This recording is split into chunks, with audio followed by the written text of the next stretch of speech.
Right ఇక bulletin breaking news చూస్తున్నాం. ఆంధ్రప్రదేశ్ మంత్రివర్గ సమావేశం వాయిదా పడింది. వాస్తవం ఈ నెల 24న జరగాల్సి ఉండగా 29వ తేదీకి మార్పు చేస్తూ ప్రభుత్వం నిర్ణయం తీసుకుంది. ఈ మేరకు ప్రభుత్వ ప్రధాన కార్యదర్శి విజయానంద్ ఉత్తర్వులు జారీ చేశారు.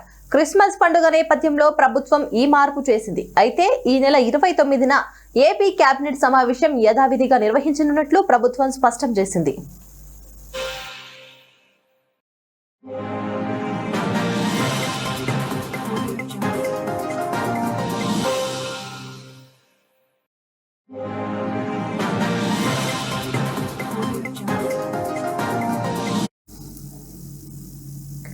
ఇక ఈ నెల 29వ తేదీన జరగనున్న మంత్రివర్గ సమావేశంలో పలు కీలక నిర్ణయాలను తీసుకోనున్నారు. అలాగే అమరావతి రాజధానికి సంబంధించి సిఆర్డీఏ ఆమోదించిన వాటిని చర్చించి నిర్ణయం తీసుకోనున్నారు. పలు సంస్థలకు భూ కేటాయింపులు జరిపే అవకాశాలున్నాయి.